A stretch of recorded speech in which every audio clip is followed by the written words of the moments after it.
A Starstruck Podcast. I'm a warrior. Welcome to A Starstruck Podcast, where resilience meets reality, and every setback sparks a comeback. When I jumped, my kneecap literally broke in half. Ended up finding out, tore my ACL. I tear my ACL at my highest point up to this point. I took a wrong step, hurt my knee. My ankle was turned the complete wrong direction. Because I have Tourette syndrome. That season propelled me to being first-round draft pick. Our podcast dives deep into the untold stories of athletes who've battled career-threatening injuries, adversity, addiction. The alcohol at the time wasn't helping my rehab process. What if this is happening because it's helping me further down the line, as you explained? That perspective shift really helped me a lot. Depression, ego, and financial struggle. Having a support system, that was huge for me. No, man, I've come too far to let this be my story. Always work hard, always prepare, and you never know when it's going to be your time to shine. Got at 10 o'clock at night, all right, I'm there. When Tamika Catchings went down with an Achilles tendon injury last season, Carlos Knox played a major role in her rehabilitation. Having nurse support, and then, of course, having you. And came out stronger. A Starstruck Podcast, hosted by Carlos Knox. A Starstruck Podcast, back at it once again. I have one of my great friends that's coming along with this ride today to kind of share his story, Mr. Gary Forbes. Let me give you a little background on Gary real quick. He attended Virginia University as a player, ended up transferring to UMass. Then he ended up playing 3 years in the NBA, and then he played 10 years total as a professional basketball player. 3 of his teams included the Denver Nuggets, the Toronto Raptors, and the Houston Rockets. We just want to give a warm welcome to Mr. Gary Forbes for blessing the mic and blessing our platform. How you doing, man? Thankful to be here, man. I appreciate it. It was cool to kind of hear that little story about myself. I know, man. Sometimes I'll be worried that I done left things out, man. I know you done so much as a player and, so many different things in life to help people. So I just like to give people their flowers when they come on, man, because you mean so much to the game, I appreciate that, man. And it's funny enough, I have this weird kind of relationship with basketball, obviously post-career now. Yes, but I did that. I know it. So listen, speaking of that, I mean, we can get right into it, man. We both love the game so much, man. I really kind of look at our careers as being similar because obviously I had a brief stint in the NBA. You were much longer than me, but I played overseas as well. So we could have a whole different podcast about just overseas basketball. Man, you already know. But just talking about it, man, the journey, the history, and what it took to get where you are, and just start with the basketball piece. Let us hear how it really happened for you. Man, it's funny enough. It's crazy that I look back in hindsight. So my dad was a welder on the Panama Canal. He worked in the Panama Canal. My father was also a Olympic lifter, cyclist, did a whole bunch of stuff. And he built us a basketball hoop out of his bare hand.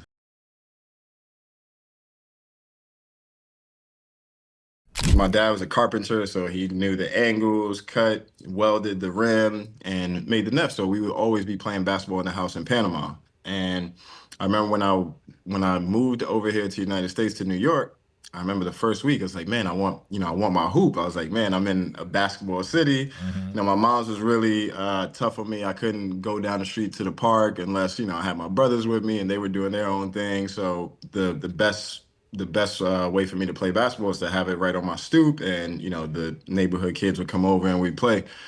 And I didn't know that him building that hoop would, create a life for me, which was crazy. He was literally just doing it to, have fun in the house. We weren't thinking, he wasn't thinking about, this is going to make my son get to the NBA or those kind of things. And my dad was always big on work. And as an adult, I started to, read books and things, and I learned about the 10,000 hour rule. Mm-hmm. And if you put 10,000 hours into anything, you become 9 times out of 10 a professional at it. Mm-hmm. And I didn't realize all the times where my mom would send me to the store to, do laundry or get groceries. I'd sneak out to the park and I'd get caught, at 258 Park in Brooklyn, and my moms would have to come yell at me and get me. And, obviously for her, it was causing her all this kind of drama. But for me, it's like, I love this game so much. I would do anything. I'd get in trouble for the game.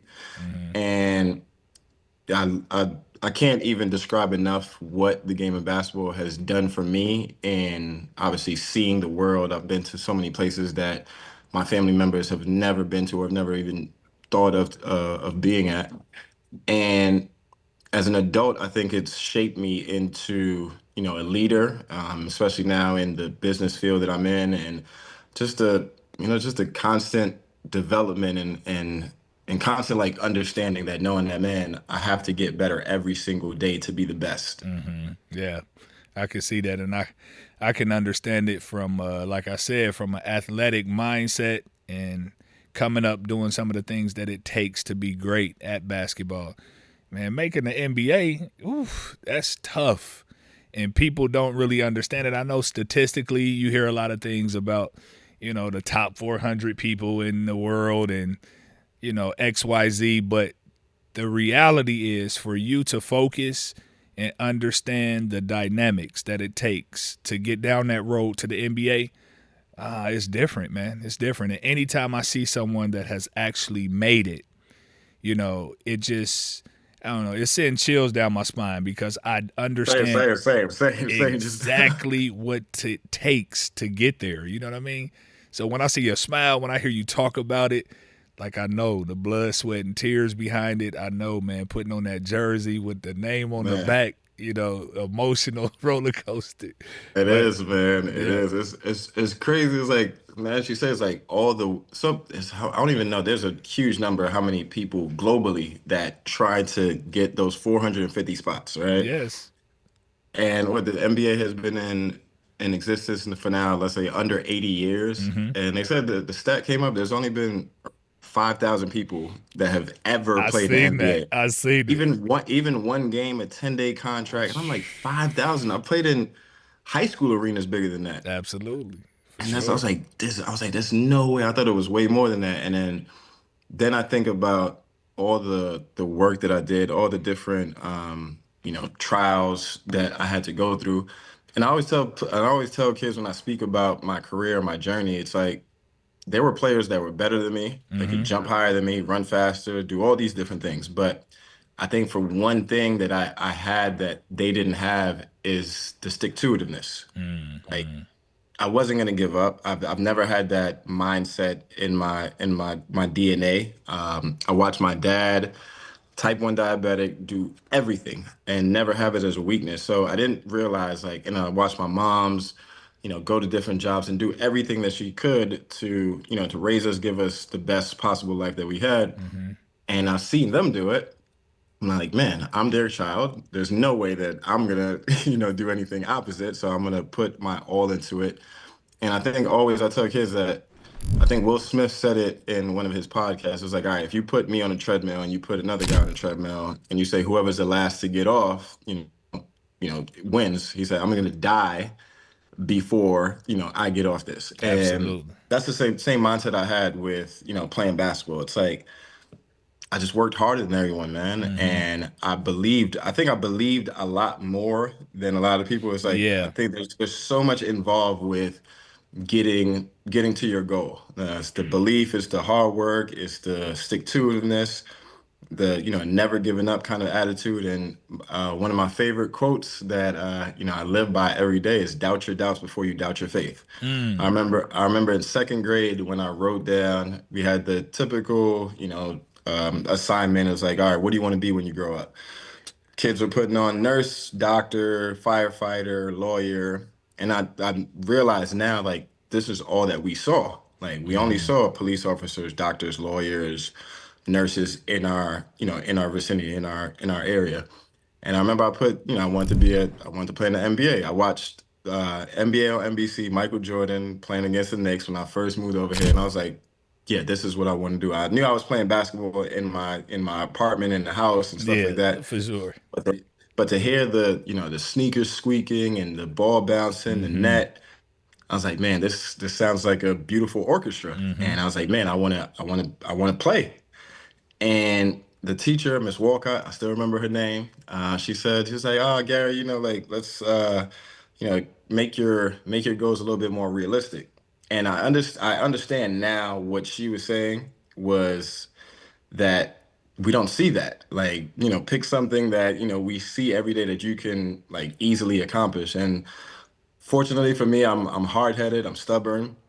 And I took that as a slight. I was like, all right, bet. Like I'm gonna defy or prove myself right because I know I believe it, I saw it, and I believe in visions and all these different things. So I knew that I was gonna get there. I remember I used to be getting teased all the time, playing park ball and stuff like that in the city. And I would always, say I'm gonna be playing the NBA. And there were other players that were better than me at the park, and it was like, yeah, all right, G. And lo and behold, my attitude, my stick to itiveness, and believing in myself got me there. That's wonderful. That's one of the things that I like to bring out, especially on this platform, G. So what we talk about on this platform obviously is resilience, overcoming, obstacles, and that's a positive obstacle to overcome. But people have different things that go on in life, and one of the things that intrigued me about your story, I had to read it twice. I really did, man, because I couldn't believe it, but obviously the title is A Starstruck, so it's a star being struck by something. And, that's a tough situation that you went through, but you overcame it and you were able to kind of show the world that it could be done. And that was your ability to play through type 1 diabetes. Can you talk about it a little bit? Because I heard you mention your father had it as well. Can you talk about that a little bit?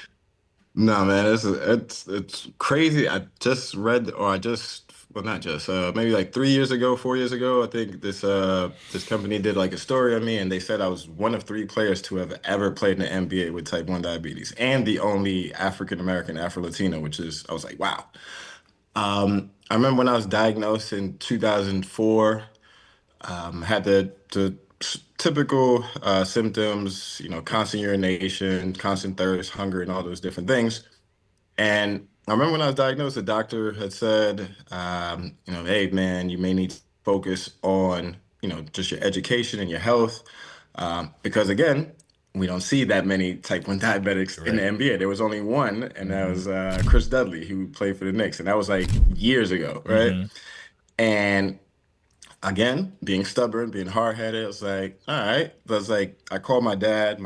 I mean, we spoke that next day after I was diagnosed, and I was like, all right, you have diabetes. How do we still get there? The plan A is plan A, plan B all the way to Z is to make plan A work. There is no plan B. Of course.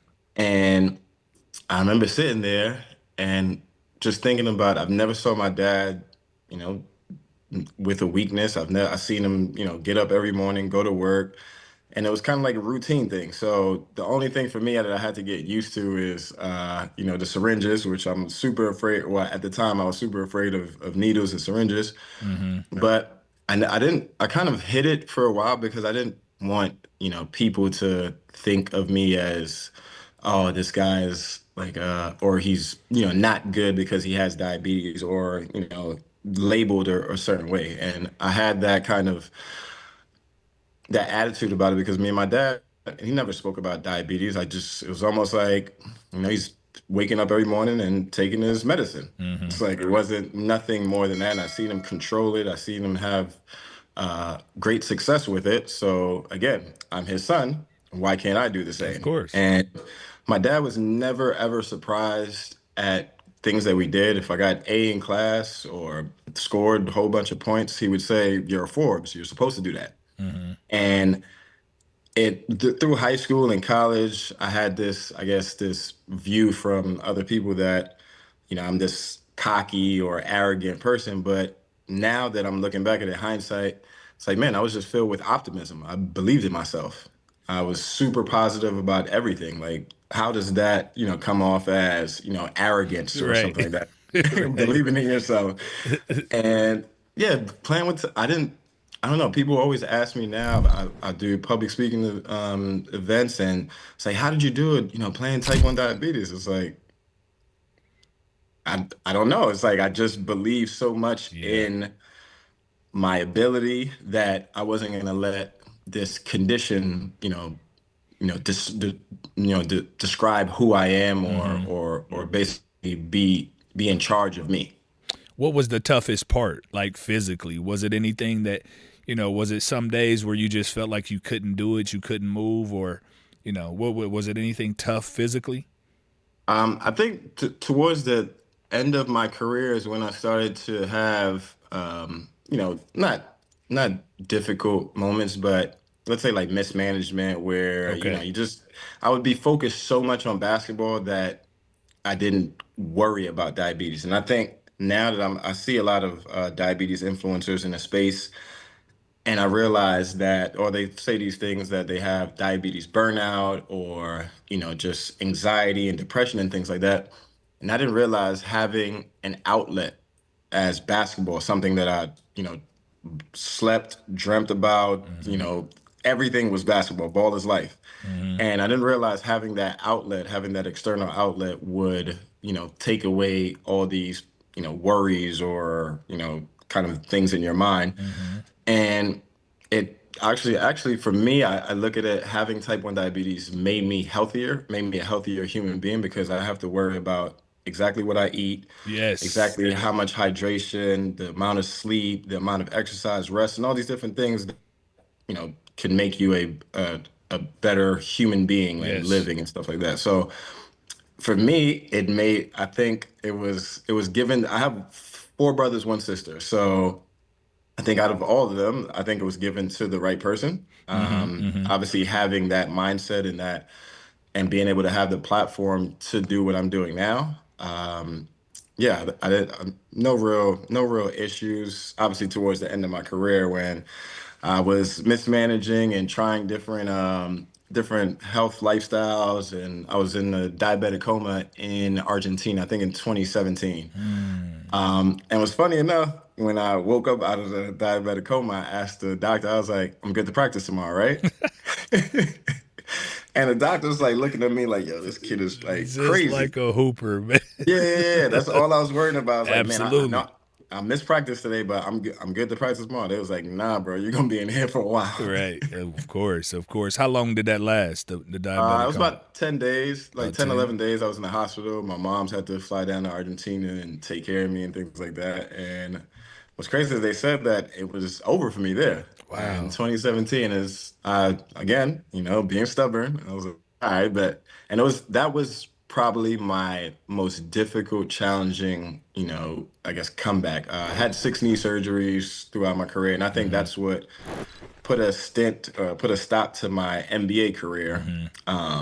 But yeah, I think that was the toughest comeback for me because I had to kind of learn. I remember the first time I walked in the Boca Juniors gym and I tried to do a layup after, coming out of the hospital, and like my hand, like everything felt weird with the ball, and, I'm shooting air balls and I'm like, no, this is crazy. And to come back and play 2 more professional seasons, I think that made me realize that I'm a Forbes. Yeah. Gary Forbes. That's for real. I hear you. I hear you. So I'm definitely going to get into your injuries with your knee. But just educating the world, educating people on the diabetes. I mean, because it plays such a big part of what's going on in the world today. Right. I have so many family members that, have been attacked by this same situation. So I want to make sure that when they look at someone like yourself, they can see the resilience, the comeback story, but not only that, understand exactly how you got through. So I appreciate you sharing that with. It's one more thing I want to ask you about it. Do you have a specific person or group of people that really helped you through that moment or helped you through that time period so that you could be, I know you talked about your mom visiting you at the hospital, but anybody else that really motivated you and pushed you through? I don't like For me, I don't have like specific moments where people's like, people said something like, you have diabetes and you can do this. It was never that. I think having a general idea of resilience, like seeing my dad and I didn't realize these things were, implemented in my, subconscious, the whole year of Forbes. You're supposed to make it to the NBA. You're supposed to be an All-American and do all these things because, I'm him. And I think the UMass medical staff and coaching staff were great. I think my teammates at UMass were great. We had a lot of New York guys. So I would always they would always crack on me if I go to the side. I have to drink, some juice if my blood sugar is feeling low. And they'll be like, yo, he ain't tired. He's just trying to take a break, whatever.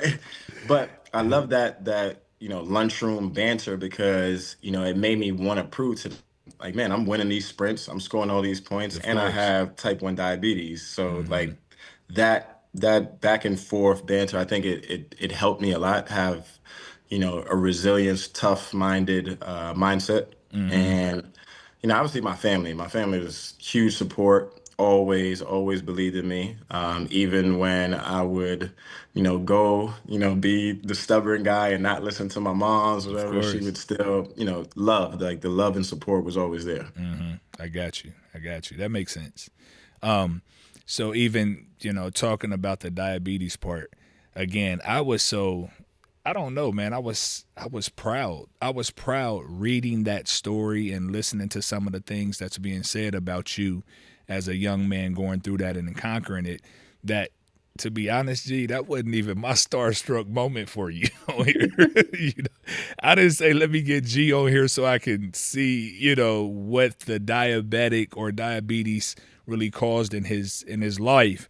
But I wanted to share it because it was such a triumphal story. And I watched you, and man, you was putting it down. You was getting it in. I seen you go at Kobe a couple times. You know what I mean? I don't know, man. I see it now. People like they talk about. I was like, how did you do it with that? I don't think I put that into perspective. Managing a health condition that millions of people go through every day, and it's not peaches and cream, man. It's not great in all situations. My father passed on recently due to some complications. My dad had his foot amputated, and he would always tell me, it's like, complications are a result of the choices that you make. And I was like, man, I'm like, yeah, you got your foot cut off and stuff like that. But those were the choices that he made, being like stubborn and not, calling the doctor or not being attentive to different things. And for me, I realized that's a part of my whole life, like complications, whether, let's say, if I don't wake up for 2 weeks straight, I'm gonna be out of shape. That's the complication of the choices that I didn't do to wake up and work out or exercise. That's a great point. I try to always put those, my father's kind of optimistic viewpoints in everything that I do. It's in my DNA. So I think a lot of people don't understand how powerful the mind is. Like it's the strongest muscle in your body. It controls everything. It's like if you're able to tap into your mind and obviously have that belief, I think the opportunities are endless. That's true. So from an NBA standpoint, I definitely, like I talked about how hard it is to make it, give you your flowers for being on that stage. Talk to me a little bit about when you arrived and some of the stories that you had. Like, give me your best stories or a few, scenarios where you were matched up against Kobe or Vince, or, just give us something for the fans to hear. I remember my first time playing at the Staples Center, and I don't think the first 2 games I didn't play, even though I'd had an amazing preseason. I was like averaging like 11, 12 points in preseason. And I remember when George Karl, because this was my second year now playing professionally. I played in Italy 2 years before playing in the NBA, which I still stand on this. I should have been drafted. I was a player of the year in the A10. averaged 20 points, I knew I was consensus. I think I was fig- I forgot what kind of All-American, maybe second team All-American or something like that. And I just felt that I was good enough. I was in workouts with Chris Douglas Roberts, Russell Westbrook, all these guys who went lottery and things like that. And I remember one of the team execs told me that the fact that they didn't know that I had diabetes, like I didn't talk about it when it came up on the test. After the NBA Combine, which killed in the Combine, I was one of the top 10 players in the Combine. And I was like, I thought I had a secure deal. I was like, man, I was gonna hear my name called on June 28th, on June 26th on draft day, and it didn't. And I realized, I kind of joke about it now. It's like a Carfax report. It's like, all right, you got these two players, two cars. They're seniors. One has 80,000 miles. The other one has 80,000 miles. But this one has a couple of accidents. You're gonna take the other one instead. And I realized that it's a business, an investment, and not seeing a player with type 1 diabetes as a norm. You're gonna go with the latter. Of course. So for me, when I think when I made the team, I remember George Carl. I was going into practice. I seen these players getting cut every single week. Yeah. He was like, man, and I was confident in my talent, my ability. Like I wrote down, and I still have the paper to this day with my Nuggets jersey. And I'm big on writing things down.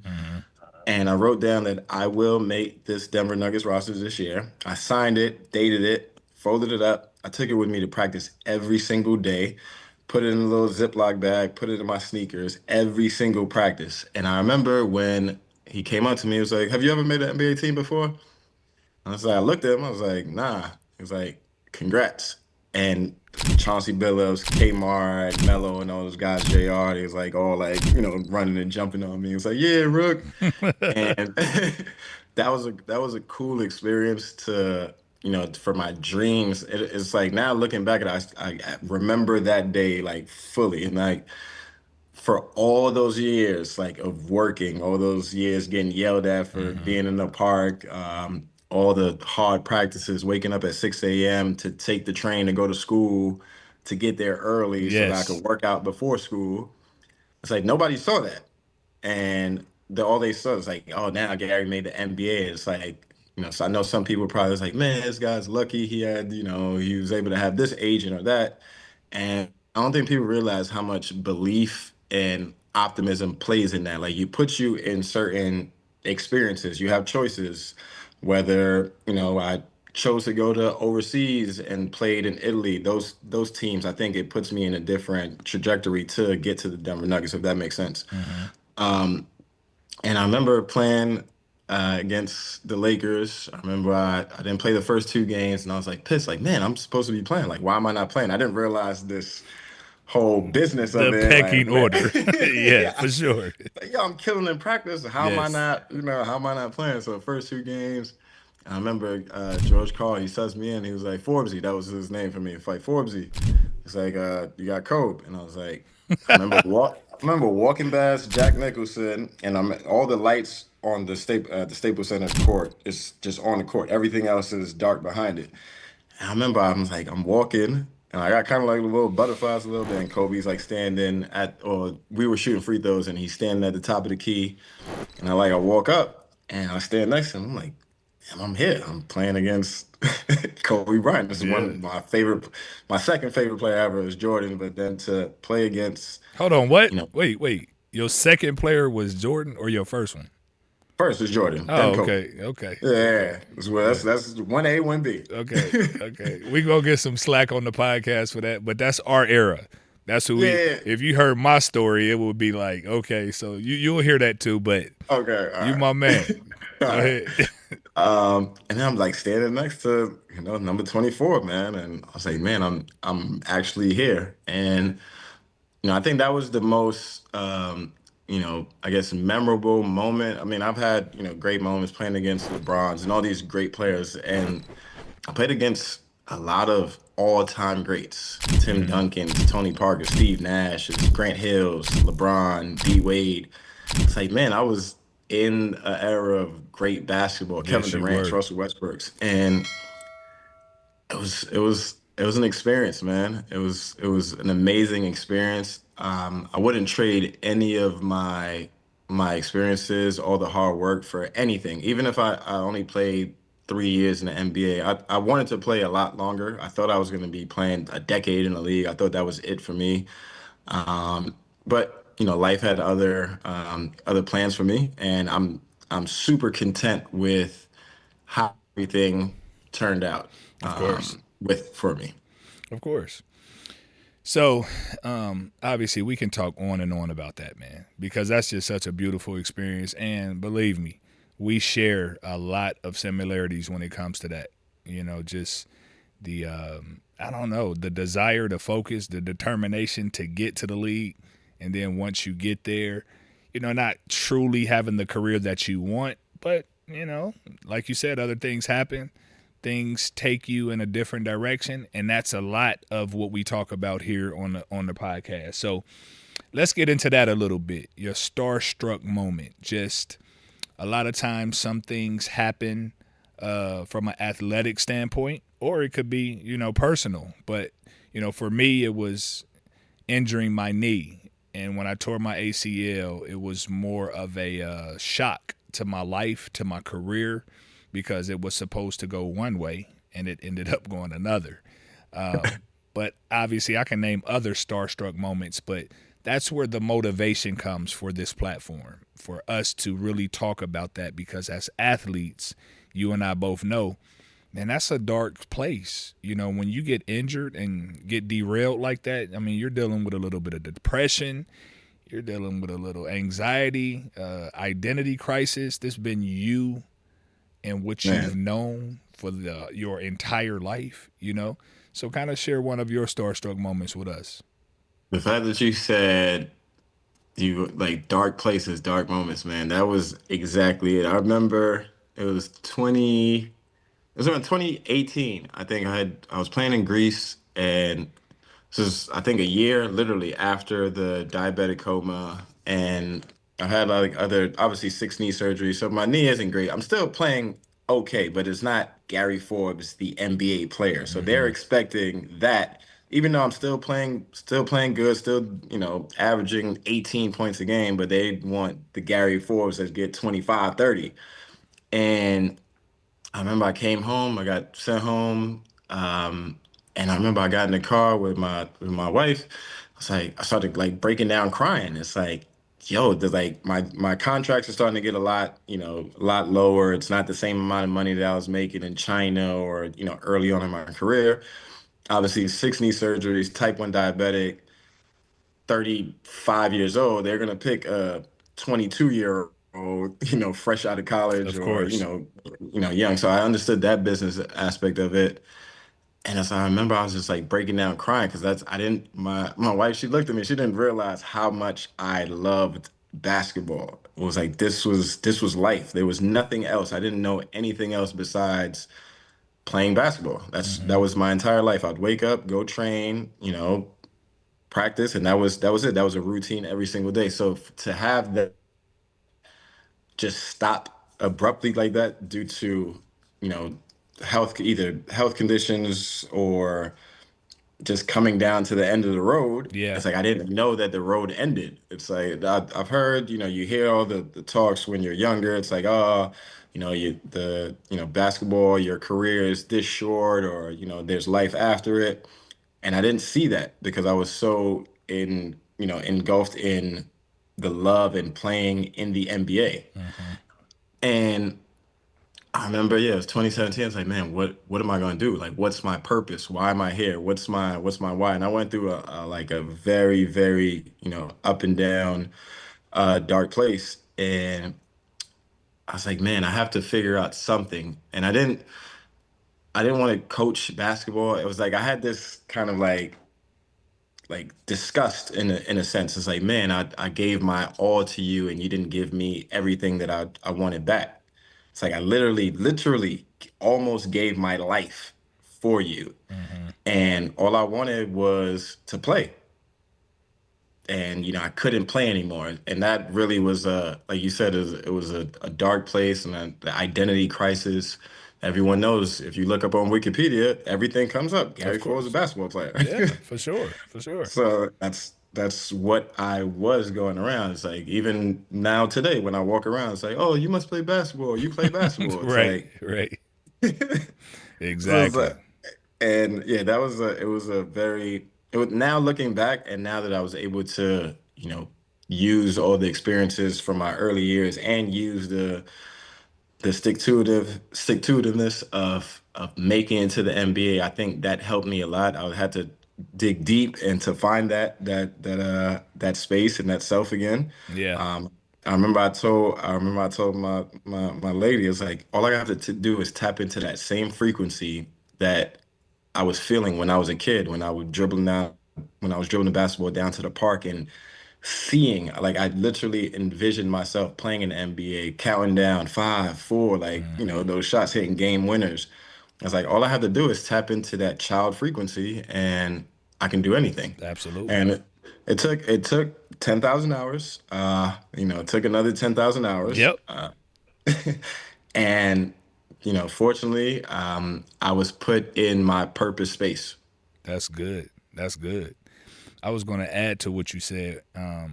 Sometimes you can get so dark and so low that you stop loving basketball for a minute.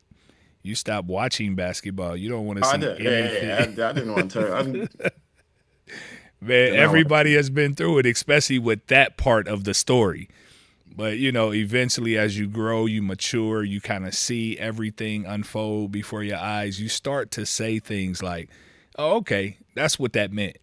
Yeah. Like I can see it, I can feel it. Now you got somebody, maybe a little nephew or a son that's looking at you ready to start playing, and it's like, okay, I'm gonna have to let this sense of resentment go a little bit to at least, give to the next generation. You know what I mean? Yeah. But Yeah, it's different, but man. It's definitely different there's for everybody. definitely a lot of resentment, man, that I had in my heart because, like I said, I gave my all to this game, man, Yes. and Yes. all I wanted in return, man, I didn't care about no glitz, glamour. I just wanted to play on the same court as the best. Yes. Yes. But look where you are. Look where you are, man. It Yeah, just yeah. it not only did you play, you did, but at the time, I know we feel the same. It's like, man, we supposed to be the 15, 20-year vets in the Right, league. right, Yeah. man. I And look at let's the just be real about it. We supposed to have a whole lot of money. A whole lot, whole man. I lot of know. money. I'm looking at how these players getting paid now. It's like, Oh my God. God. I was like, in college, with this NIL, I'd have been doing hair commercials, man. I'd have been You would making, have had some model joints. Pretty boy G with the model I'd have been, joints. I'd have been making a lot, man. No, But seriously, you're right too. You are right. And just think, I'm in college, so I'm college coach at Notre Dame, so it's NIL jumping. It is. I know, through the roof. Oh It's my crazy. It's God, life changing it's money. life changing. It is. Let's move to this. So obviously, with that being a starstruck moment, again, I talked about some of the people who lifted you up in that time, as well as some of the things you were able to do to get out of that space. Because, again, if you and I both know how this goes, it's somebody dealing with that right now, like right now, Right there. Yeah. So that's what I'm saying. I'm trying to provide a platform for people to come and get real information. When you get a chance, I want you to go back and watch a few of our episodes. We got some pretty good people that's talking about ways to dig yourself out of different scenarios, and I like to bring a variety on. And yours is no different, man. It's a triumphal situation. So, A, who helped you out? And then B, what are some of the strategies or some of the things you would give to people to climb out of that space? A lot of my friends, man, my friends who turned family, they were, they kind of took my mind away from, me thinking about either my injury so much when I had to do 3 years of rehab. I had 6 knee surgeries. Oof. The first one was in college, like just cleaning up some debris in my knee, chondromalacia is what they Okay. called it. Then had uh, bad meniscus surgery, which led to bone on bone, Mm. which led to I had to get this surgery called oats, where I had to graft cartilage from a donor because I couldn't take it for myself, being type 1 diabetic. It's Mm-hmm. like some science stuff behind that. And the first donor, the first one, didn't match with my body. So I went through the whole. Mind you, the oats surgery rehab process is around 9 months, 9 to 10 months. That's basically a whole year. I had to do the whole year of rehab, and I was training, getting back. I was working out with Rico Hines. I was close to getting back. Got on the Nets preseason. Then I got to the G League, and I was like, man, if you keep playing like this, you get called up. And then to have another surgery again after that, the same surgery, it's like, man, my knee started like swelling crazy, blowing up. Yeah. And to have that surgery again, and then that second O surgery, I had a staph infection, which Oh my I God. that's one of the pains I've ever felt in my life. I wouldn't wish it on my worst enemy. They said Mm. I woke up one morning and my whole knee was bleeding all over the bed. And they Mm. said if I'd have waited another day, if I'd have just cleaned it up, like, oh, that's all right. If I'd have waited another day, the staph infection could have went up to my heart, and then I wouldn't have been here. Mm. So having one of my friends, my lady was out of town at the time. She had something to do, and one of my friends came to pick me up, took me to the hospital, got that surgery that night. My wife was there that night, and I think all these little moments, like you said, like having people to kind of remind me of the optimism that I had. My friend would always say, it's like, man, you're waking up every day at 5 a.m. and no one's telling you to do so. Like, you don't have to get up. Mm. And it was this program, like, I'm programmed to, I have to beat everyone to the spot. Like, if I'm Yeah. not there first, Yes. Yes. Yes. that Yes. the first one in the gym, last guy to leave kind of mindset. It's like, nah, I have to get up and be early because somebody's going to take my spot. Mm-hmm. And I think that's with life and everything. It's like, even being an entrepreneur now, and I'm up at midnight, 2 in the morning, and like working on stuff. And I've heard people say, man, like, you need to go to sleep. It's like, no, like, if I don't do this now, That's that.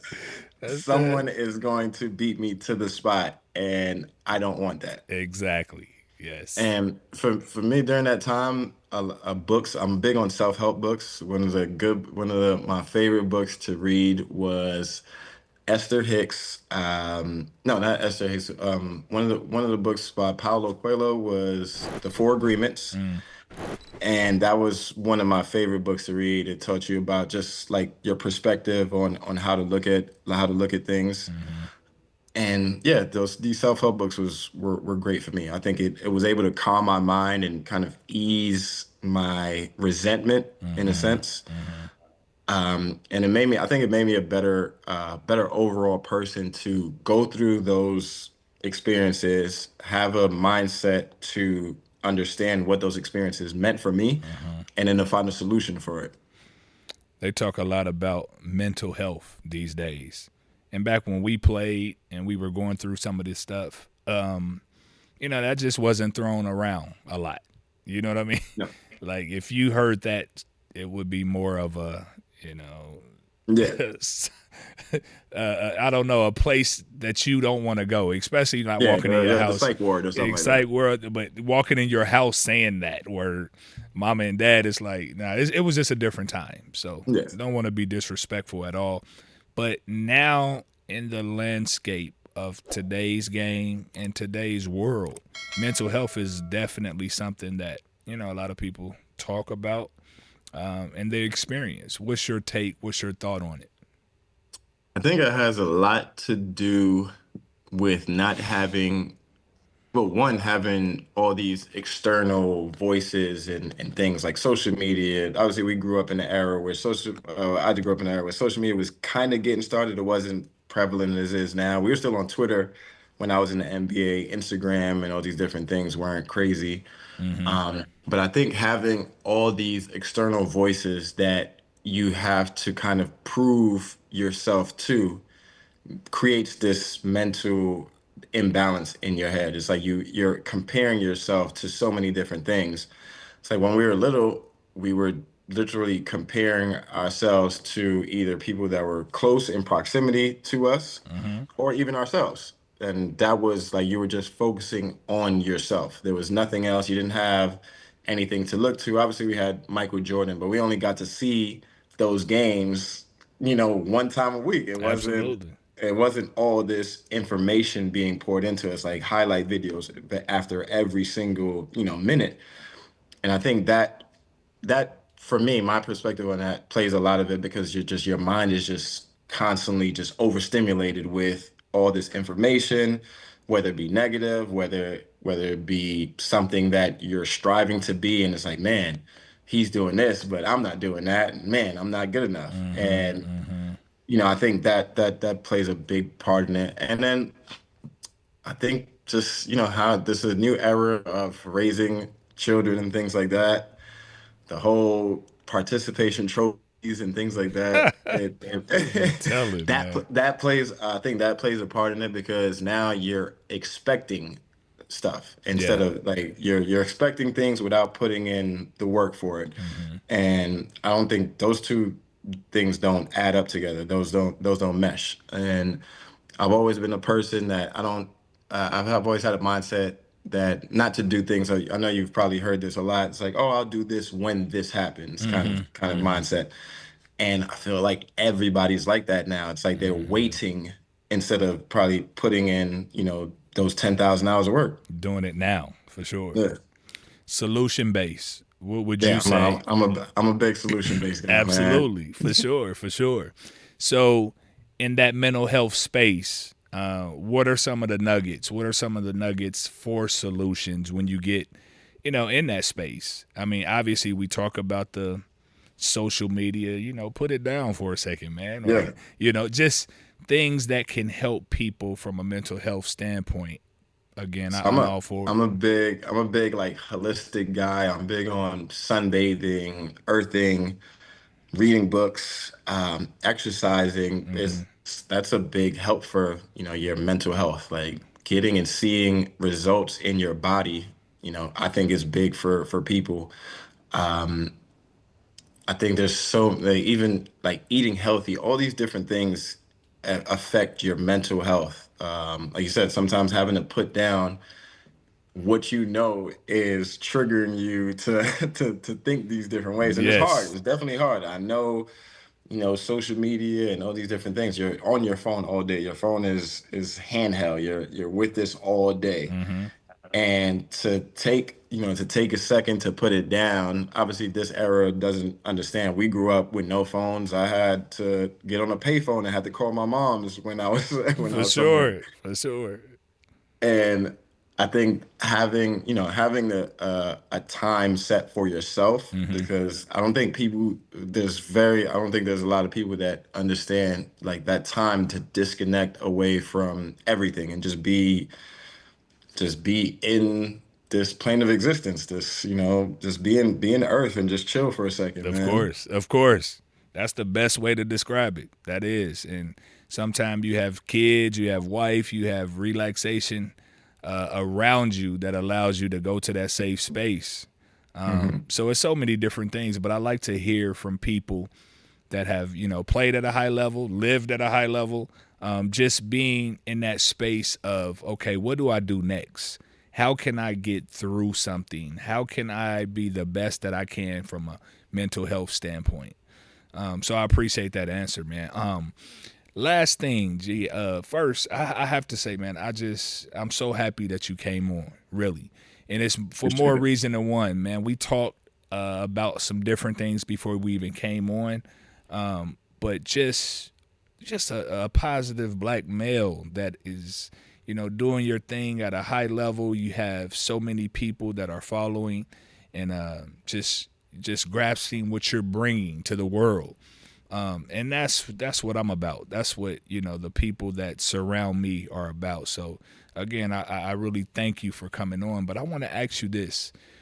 Man, you had me so excited about what you were talking about in your life right now. I mean, it's because it's, I don't want to spoil the surprise I want you to tell, but it's just so outside the box that I could not wait to get you on here to actually talk about it, man. So what's going on with you these days, G? I like that you said outside the box, because I was listening to a podcast the other day and they talked about nature and the world that we live in. And they said if you look at nature and if like mountains, the oceans, the lakes, the seas, all these different things, there's nothing in a right angle. There's nothing in a straight, like in a box, right? And it's like everything that I'm on an iPad right now. This is a box. We live in apartment buildings. They have the right angles. It's a box. And they always tell you not to think or you're thinking outside the box. It's this crazy kind of idea and thinking, right? It's like, man, I had to figure out. I remember when I was, figuring out what I wanted to do next. I remember when I told you I went through this dark place. It was what's my why? Why? I was almost like crying out. I was like, why did I have 6 knee surgeries? Why did I have this diabetic coma? I've been in 2 car accidents, like due to diabetes, like circumstances. It's like, why was I put through all these things and I'm still here, unscathed, like nothing ever happened to me. It's like, why am I here? And I remember I thought back to in 2012 when I had my first the diabetes awareness softball, like it was Gary Forbes strikeout diabetes event. And I remember a parent, she came up to me and she said, "Thank you so much for being who you are and what you're doing. You inspired my son." And I was like, man, it's cool. And she told me a story. She was like, her son had got in a car with his dad and his friend was in the car with him. And he was like, "Dad, basketball tries are tomorrow." He was like, I was like, "Can you take me to trials?" So he was like, "Oh, I don't think, you can. You have type 1 diabetes. Like, it's going to be tough." And fortunately enough, his friend was in the car. He was like, "Gary Forbes is in the NBA. He has type 1 diabetes." And I was like, wow. And I was kind of like choked up. Like when the lady told me that, I was like, I didn't realize like this kid born in Panama, Brooklyn, New York, really changed a child's perspective to empower them to go and play basketball. And I was like, man, how do I magnify that with, to the world? Because I felt I was always here for a purpose. Like I never had a job growing up in high school. I remember my brother was working at McDonald's, and I remember I was in high school, and he tried to have me work at McDonald's on the weekends, and I was like, man, this ain't it, man. I was like, I don't care. I was like, I don't care about waiting for this checks. I'm cool. I don't care. That's not what I want to do. I don't want to work. I want to play. I want to this is like the world is my my oyster. I want to have fun and enjoy it. And I thought it's like, man, how do I take that same experience that happened and magnify it to the world? And I looked at my dad was big on health and wellness. He was a Olympic lifter, had a bunch of books about managing your health condition and stuff like that. It's like I started to see. It's like, man, I started to connect these dots that were there in my life. I was like, I'm gonna create a children's multimedia comic platform. And my mom was just like, I was like, man, I'm gonna write comic books and it's gonna turn into this and this and this. And my mom and my dad were just like, oh my God, Gary, man. Like this hard-headed kids, like, why don't you go coach basketball? And they weren't trying to put me in a box, but it was almost safe. Like, all right, this is what you're good at. You put your life into it, go and coach. And I was like, I know I would have been a great coach. And there's still lots of time for me to get back into that. But I was like, man, what's going to wake me up every single day? And then I had the resentment with basketball. It's like, man, I'm not going to get up and give everybody my knowledge and tools. Like, man, F basketball, man. I'm cool with for that. sure. That's how you feel. Right. And And I thought it's like, man, all right, let me look back at what I've done. It's like, all right, I played in the NBA with type 1 diabetes. That was a cool thing. And as I look back at how I grew up, I loved comics, I loved X-Men and these feel-good kind of hero cartoons. And I looked at how pediatrics were kind of delivered to children and the information. And, you always see these commercials of the kid in the hospital, just, somber music and things like that. And it's, even words like disease, like if you hear like everything, when I talk about I call it a chronic health challenge. I think the word challenge in your mind, like it creates like something like, all right, it's a challenge, I can overcome that. If I say disease, yo, you got a disease, it's like, man, that sounds like a death sentence. Different. Yes. So I'm like, people tell me like, man, you could write a story about yourself and all the things that you've been through. And I'm a super introvert.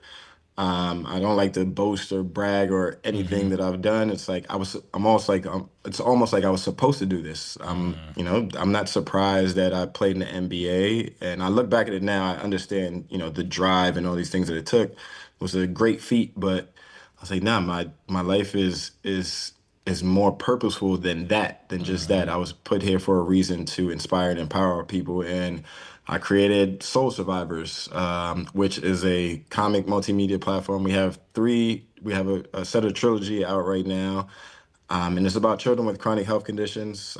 If I had to compare it, it's kind of like a real life X-Men mixed with Power Rangers and all the the Captain Planet feel good cartoons that I watched growing up. And I wanted to express to children growing up with these chronic health conditions that they're superheroes, man. I was diagnosed at 19. I can't imagine what it must feel like to be a 2-year-old or a 3-year-old having Yeah. to manage type 1 diabetes. And then not only that, it's like the stress that puts on the parent's life as well, like seeing your child having to go through these different things. And I was like, man, I have to create something where they see no limits. They see kind of empowerment, and they see themselves as, this strong and abundant life source that can pretty much get everything out of life that they need. And there's great stories about people with autism, cerebral palsy, cancer, and all these different things. And it's not highlighted enough for, I guess for my liking. And I want to show kids, I don't like the term meet at their level, but like show them something that they're kind of relate to, which is comics and cartoons and all those different things. And I remember I was talking at a biohacking event the other day. It's crazy to say I'm talking on a biohacking conference. Right. Right. And I was like saying, it's like, man, there's no representation for children with chronic health conditions in a space to empower them like this. And I saw a niche, and I saw where all these different experiences in my life, the 10,000 hours that it took to get to the NBA, the year of Forbes, and having that mindset, the diabetic coma, and waking up and having that, that childlike mindset. It's like, I Yes. could go to practice tomorrow, right? Yeah. And the dark moments, having in 2018, not knowing what to do. And now looking back at these 7 years that I put into this, it was all worth it. And I know that, and this is still we're still at ground level. We're still mixing the cement. But I know that my purpose is to be an idea. And I know people, like, when I say that, I've had people who's like, oh, this guy, it sounds like a arrogant kind of thing. Like, I want to be an idea. It's like, if Gary Forbes can do it, so can I.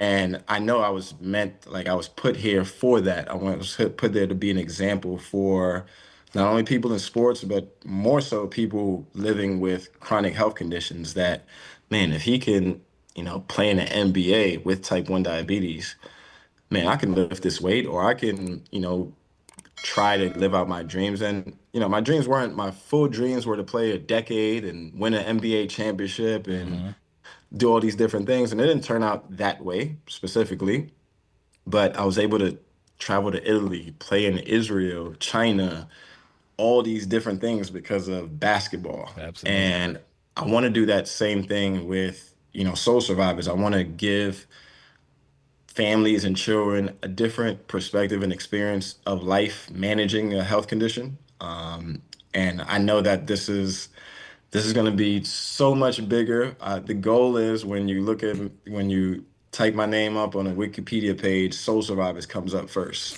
Like that's my goal. Not the NBA. I wanted to be like, oh snap, he played in the NBA. I didn't even know that. Of course. Like I think that's my purpose. That's what I'm driving to be.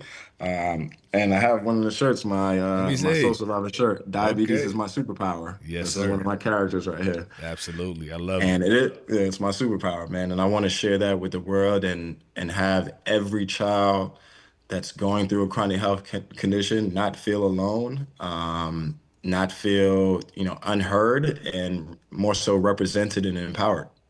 That's beautiful. That is. Is it a place where we can purchase those? Yep, you could purchase it on www.theTheSoleSurvivors.com, thesoulsurvivors.com. Absolutely.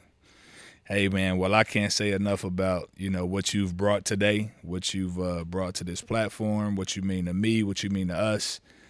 Just keep doing it. Keep doing it, man. Like, we have a very unique story, and we can share it and we can help people throughout the country, throughout the world, just with some of our stories that we tell and how we, conquer and the resilience that it takes to get through. So, hey, man, I'm honored.